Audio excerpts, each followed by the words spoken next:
They say the legend of Bloody Mary is older than any mirror that still hangs on a bedroom wall, older than the houses that shelter the whispers, older even than the families who swear they will never speak her name aloud after sunset. No one knows the first mouth that shaped the story, but people claim it began in the dim corners of forgotten towns, where the air always seemed colder than it should be, and the windows reflected more shadows than lives. The tale drifted from place to place like a sickness carried by the wind, settling in school hallways, abandoned farmhouses, and dusty attic rooms where children once dared each other to call her forth. Over time, the story thickened. Some spoke of a pale figure waiting behind glass, her presence faint yet heavy, like a breath pressed against the surface from the other side. Others described the way mirrors seemed to darken whenever her name was spoken too close, as though something deep within the reflections stirred at the sound.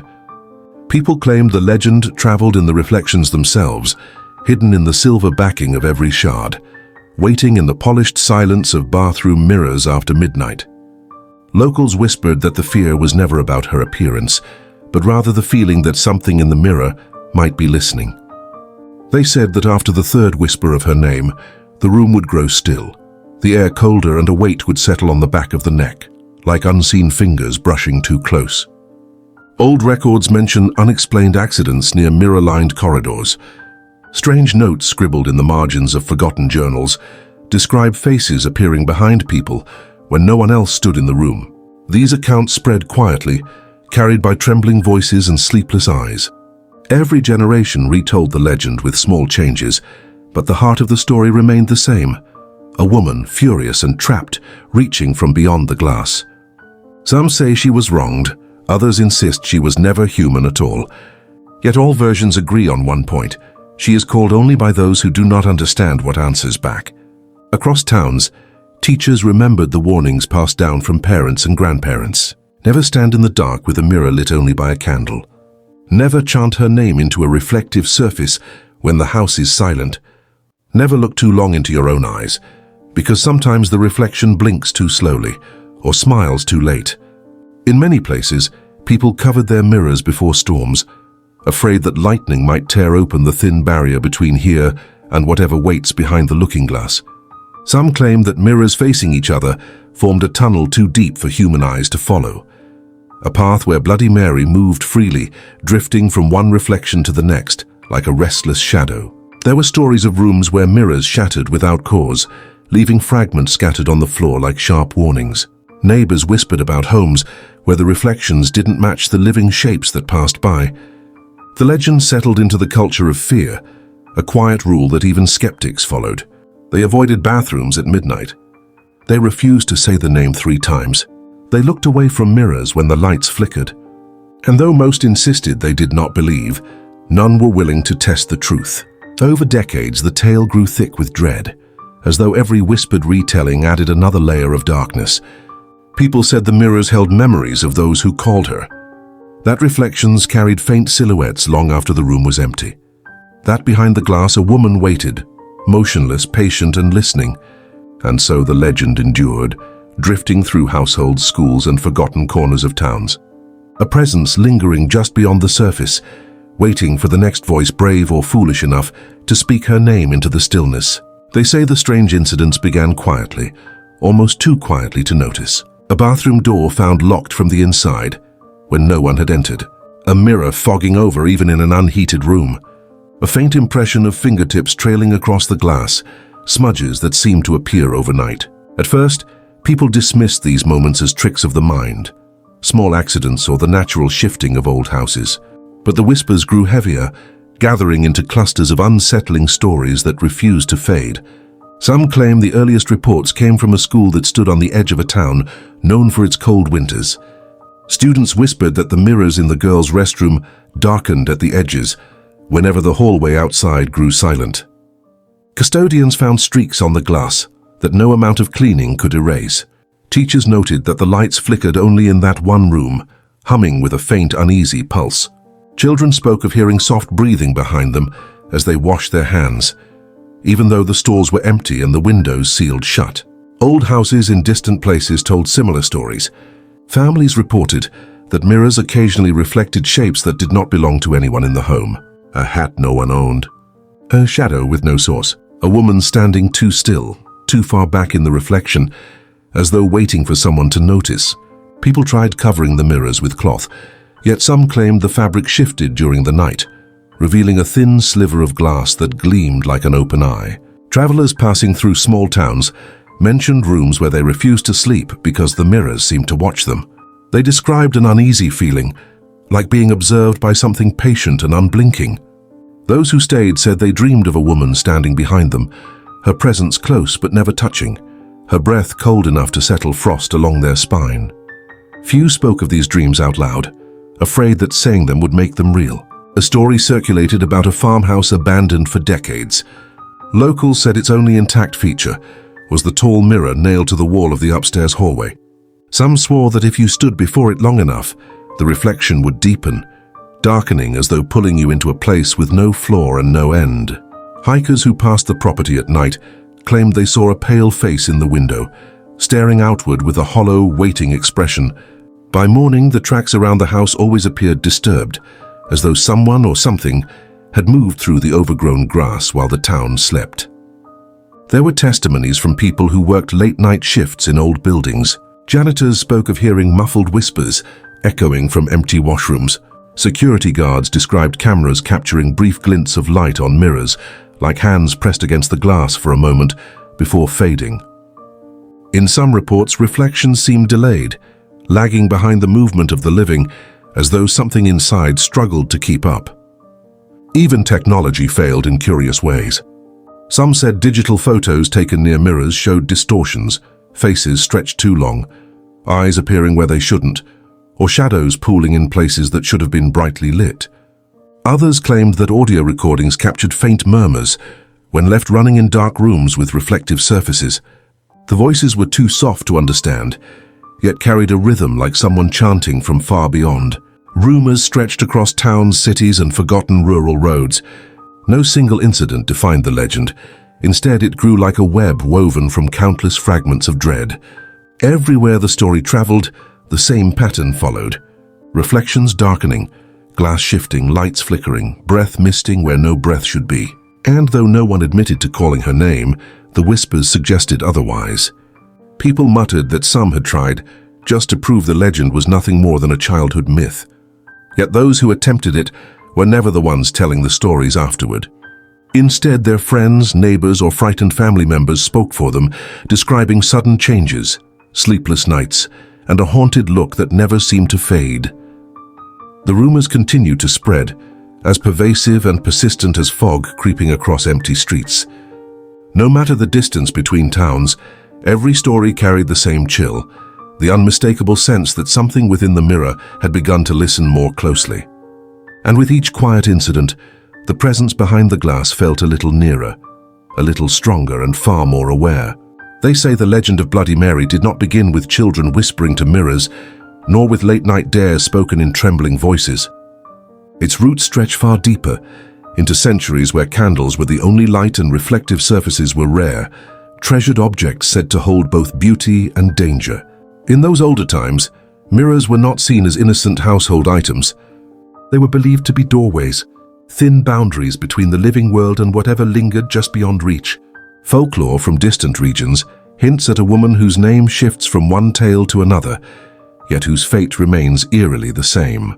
Old manuscripts written in ink faded to the color of dried blood mention a figure described as a watcher in the glass. Some texts call her a seer punished for looking too deeply into forbidden realms. Others portray her as a spirit bound to reflective surfaces after a violent death, her final scream forever echoing inside the polished darkness. A few accounts suggest she was never human at all, but a presence that needed a name before it could awaken. Scholars who studied these fragments noted patterns, drawings of elongated figures reflected beside normal human silhouettes, diagrams of mirror rituals meant to summon lost souls, warnings about speaking names into reflective chambers at night. Many of these pages were later torn out, burned or locked away. Yet the traces that remained were enough to suggest a lineage of fear stretching back hundreds of years. Across cultures, across languages, one constant remained. A woman waiting on the other side of the glass, drawn by voices. There were stories of old villages where mirrors were removed from homes entirely. Families lived without reflections, believing that something malicious lurked inside. Travelers described windows sealed with black cloth, shards of broken mirrors buried at crossroads, and elders who performed rituals at dawn to ward off the one they believed watched from behind the silver. Records from those places speak of strange nights when the air grew still, and the wells reflected faces that were not human, mouths twisted in silent warnings. In an abandoned monastery, historians uncovered a cracked mirror surrounded by inscriptions carved into stone. The markings spoke of a presence that grew stronger when called, a shadow that clung to the edges of reflections, like a stain that could not be washed away. The monks had documented unexplained events, flickering candle flames when the room was sealed, cold air pooling near polished metal surfaces, and the unmistakable feeling of someone standing just behind their shoulder. Their notes ended abruptly, as though the chroniclers lost interest or nerve before finishing the account. Some say the darkest clue lies in a set of fragmented letters, found in a weathered attic of a long-deserted estate.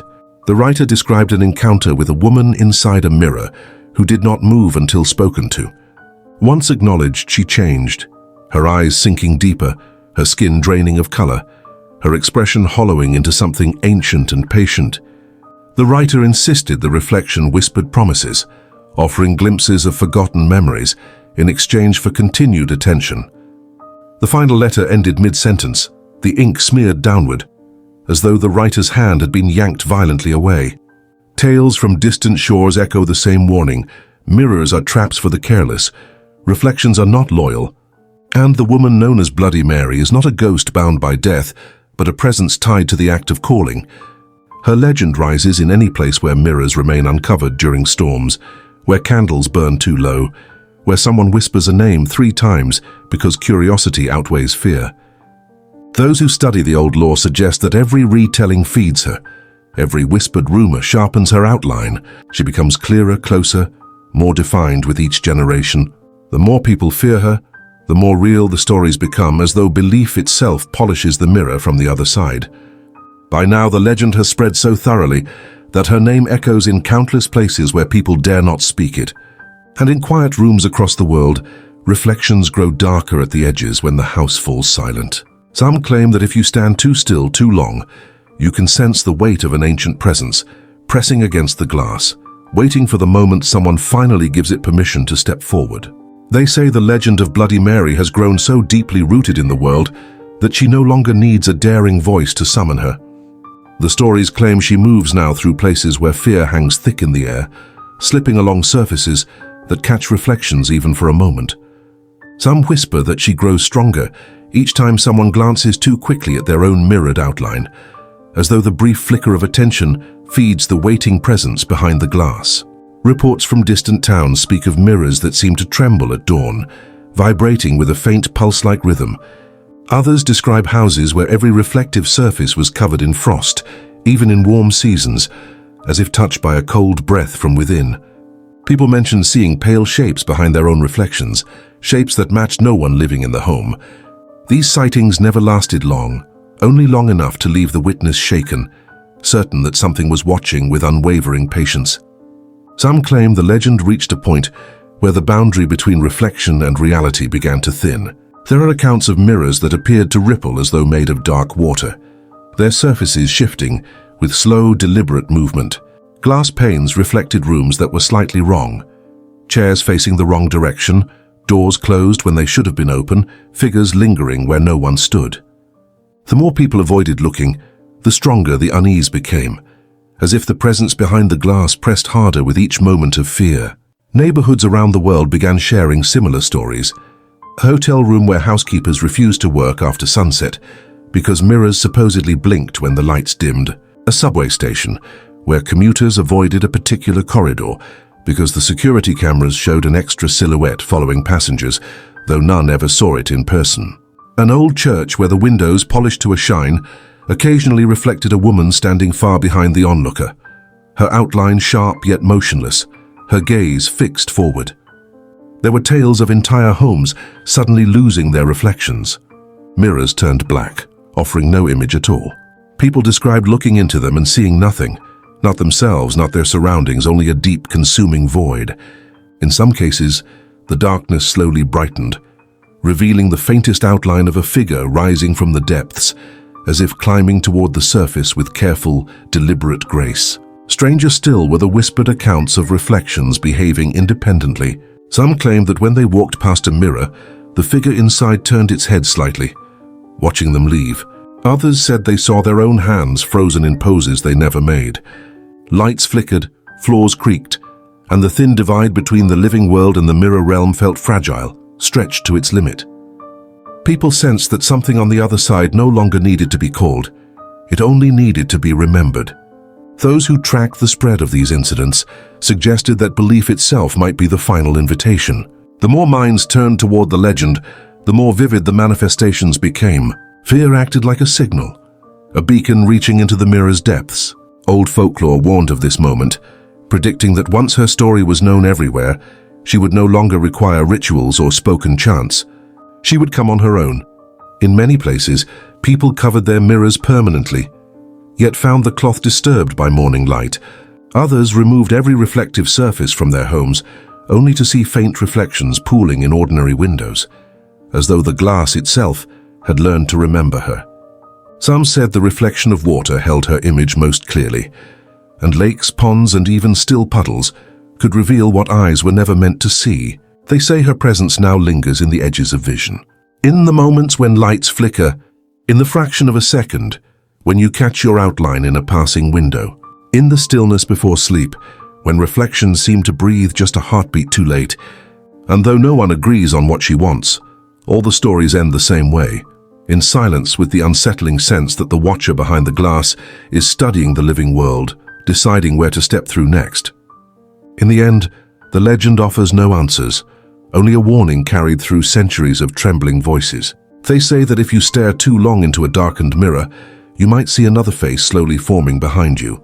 They say that once you notice her, she notices you, and long after you turn away, the reflection continues to move, following your shape with eyes that never blink. Some claim she is already here, drifting through reflections like a shadow searching for a doorway. Others insist she waits for a specific moment, a perfect alignment of darkness, silence, and fear. But most agree on one thing: the story does not end when the telling stops. It lingers quiet and watchful in every mirror you pass. And somewhere behind the glass she listens,